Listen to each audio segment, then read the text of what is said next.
Et à Sayag, Emmanuel Dutheil. Émission spéciale soutien aux jeunes et on va faire ça chaque premier mercredi du mois dans la France. On vous l'avait promis, nous on tient nos promesses ici avec Elisabeth. Et parmi nos promesses justement, chaque jour, un trophée européen La France bouge. Ça aussi, ils sont où elles sont au rendez-vous pour tenter de vous convaincre. Pour cela, ils défendent leur dossier devant Nathalie Carré, notre partenaire de la Chambre de commerce et d'industrie. Ah ça, je suis sûr qu'elle est déjà en train de rire derrière son micro.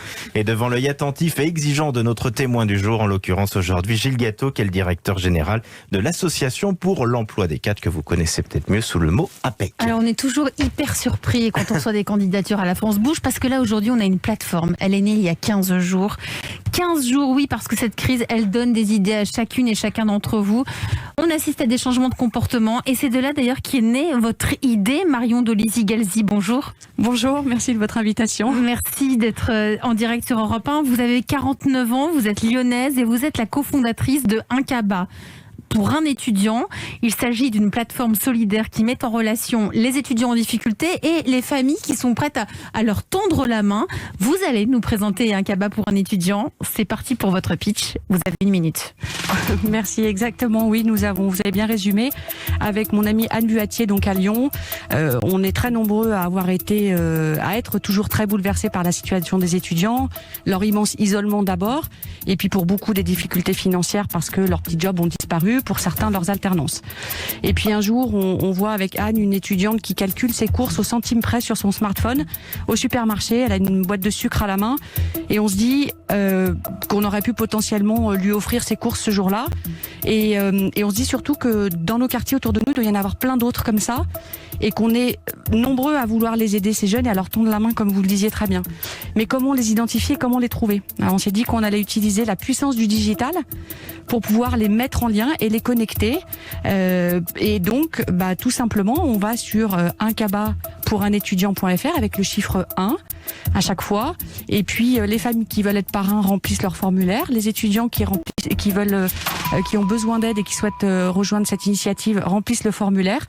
Et on les met en contact en fonction de leur code postal. Le parrain s'engage à offrir régulièrement des courses à l'étudiant, mais surtout et avant tout à créer du lien. Moi d'habitude je suis le essentiel. bad cop, mais là vu que c'est une émission spéciale, je voulais absolument vous laisser terminer pour qu'on comprenne bien, surtout qu'en ce moment, et ça peut paraître paradoxal, vous avez plus de parrains que de filleuls, donc il faut vraiment réussir à toucher. Si là des jeunes sont en train de nous écouter et ont besoin, vous avez de quoi les aider et vous pouvez comme ça servir encore plus de repas que ce que vous faites aujourd'hui. Alors j'ai envie de vous dire heureusement, j'espère qu'on aura toujours plus de parrains que de filleuls en fait. C'est quoi vos critères pour les aider? C'est l'étudiant qui appelle et qui dit voilà, j'ai besoin de faire un plein de courses pour ce mois-ci. Est-ce que vous avez un cahier des charges? Comment vous vous êtes organisé? Non, tous les étudiants qui ont besoin et qui connaissent l'initiative, et c'est l'un de nos challenges, d'ailleurs leur faire connaître à eux, s'inscrivent sur le site, ils remplissent le formulaire avec leurs coordonnées. Et dans le formulaire, il y a quoi? Il y a des critères un peu de j'ai pas du tout de revenu de la part de mes parents. Il n'y a rien, d'accord. La carte d'étudiant. Et aujourd'hui, vous êtes majoritairement sur Lyon, mais c'est tout l'intérêt de passer là à l'antenne d'Europe 1. Ça peut se dupliquer partout en France, puisque tant qu'il y a un parrain, il y a un filleul qui peut être aidé. On espère que grâce à Europe 1, on va essayer de relayer ça au maximum. Ça pourra derrière se déployer sur toute la France. On va vous présenter Nathalie Carré, si vous le voulez bien. Bonjour Nathalie. Bonjour Elisabeth, bonjour Marion, bonjour Nathalie. Bonjour. Nathalie est en charge de l'entrepreneuriat à la Chambre de commerce et d'industrie. Elle étudie, elle épluche chaque jour vos candidatures. Elle a retenu avec nous votre plateforme, Inkaba pour un étudiant. Nathalie, quelles sont les forces et les faiblesses, s'il y en a des faiblesses? Oui, alors déjà, le projet est très récent, donc quand même beaucoup de points positifs. Déjà, malheureusement, ça répond à un vrai besoin. 2,7 millions d'étudiants en France et environ 40% qui travaillent pour payer leurs études. Et donc, il y avait beaucoup d'entre eux qui ont dû arrêter.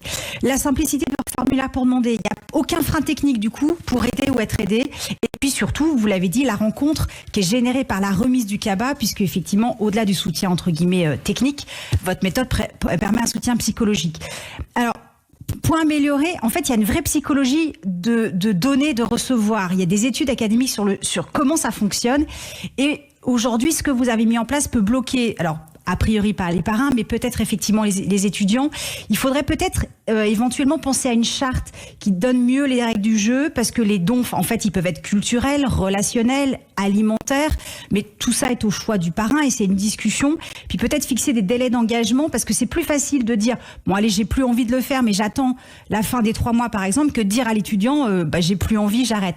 Il y a des il y a des généreux donateurs en France, mais effectivement les ressorts psychologiques, là vous mettez les gens en situation réelle de donner face à face, pas juste de faire un virement, et ça peut être bloquant tant pour le donateur que pour le receveur. Il faut juste regarder un peu plus près. C'est intéressant ce que nous dit Nathalie Carré, Marion Dolisi-Galzi, cette pudeur qu'il peut avoir de rencontrer c'est très intéressant. en réel la personne qui va nous apporter de l'aide. Effectivement, on a identifié déjà ce frein. Alors, vous l'avez dit très justement tout à l'heure, ce n'est pas 15 jours, mais ça fait un peu moins de 4 semaines qu'on a créé ça, donc tout ça est allé très très vite.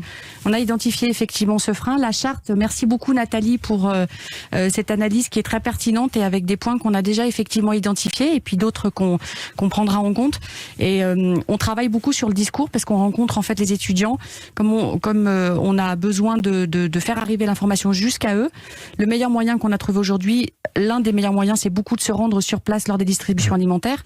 Et on a ressenti effectivement cette gêne et il y a une charte qui est prévue effectivement. Ce qui est passionnant aussi dans ce que vous dites, finalement le cabas ça peut être le début, parce que pourquoi pas partager ensemble le cabas, préparer à manger ensemble un soir, et ça peut comme ça faciliter le fait de dire on vient pas juste chercher notre sac, on vient aussi chercher une rencontre, parce qu'on sait qu'on a aussi beaucoup de jeunes, mais même les personnes qui donnent, qui doivent se sentir potentiellement en isolement en ce moment. Il nourrit tout le monde ce cabas, vous avez tout à fait raison, et effectivement on a beaucoup de témoignages tous les jours. Il y a une rencontre qui vous a marqué avec un jeune? Alors il y a une jeune fille il y a pas très longtemps qui était en école de communication, qui nous a dit moi j'ai pas à manger de fruits et légumes depuis 6 mois, fruits et légumes frais depuis 6 mois. Mes 2 parents sont pas sur Lyon et ils ont perdu leur emploi pendant la crise. Donc merci. On a tous les jours des témoignages de parrains et de filleuls qui nous disent merci de cette rencontre. Dimanche prochain, Inès vient déjeuner à la maison. Elle va donner en extra job des cours à ma fille d'économie. Merci de voir les yeux qui brillent. Et cette initiative, dans ce cabas, il n'y a pas que de la nourriture, il y a beaucoup du lien et de la chaleur. Et ça nourrit les deux parties, les parrains et les filleuls. Gilles Gâteau, vous êtes le patron de l'APEC, c'est super comme expérience. C'est magnifique. C'est beau. Vous pourriez soutenir et relayer vous aussi sur votre site là? Absolument. Et dans les jeunes que l'on accueille dans les ateliers, il y en a qui sont dans des situations de grande précarité économique. Alors il y a un dispositif gouvernemental vers lequel on les oriente, on explique, il est pas super simple, mais il peut dépanner des jeunes. Oui, on rappelle un repas à 1 euro notamment dans les Crous. De proximité, je pensais à Georges Brassas et à l'Auvergnat, effectivement, c'est pas seulement un peu de pain, c'est beaucoup plus que ça en fait, qui passe à travers ce dispositif et à travers cette initiative. Ça s'appelle Un cabas pour un étudiant, on le retrouve sur les réseaux sociaux, c'est ça, sur Instagram j'imagine? Exactement. Et ben voilà, sur Instagram, Un cabas pour un étudiant. Merci à vous Marion Dolisi-Galzi d'être venue nous en parler. Merci à Nathalie Carré qu'on retrouve également demain. Si vous aussi vous voulez candidater pour présenter votre projet, une adresse mail e1-lafrancebouge@europe1.fr et vous aurez comme ça peut-être la chance de faire partie de nos candidates ou de nos candidats en route pour les trophées Europe 1 La France Bouge. Allez, suite et fin de notre émission. Gilles Gâteau, directeur général de l'APEC, l'association pour l'emploi des cadres. Vous restez encore un petit peu avec nous. Et il est presque 13h53. Dans un instant, demain, un emploi, ça tombe bien pour cette émission spéciale dédiée à l'emploi des jeunes cadres. Et bien justement, tiens, on va faire le point parce qu'on a lancé cette opération depuis le 20 janvier, je crois. Et il y a beaucoup de jobs et vous allez le voir, toujours à pourvoir. Cette année, on ne peut pas se rendre au salon de l'agriculture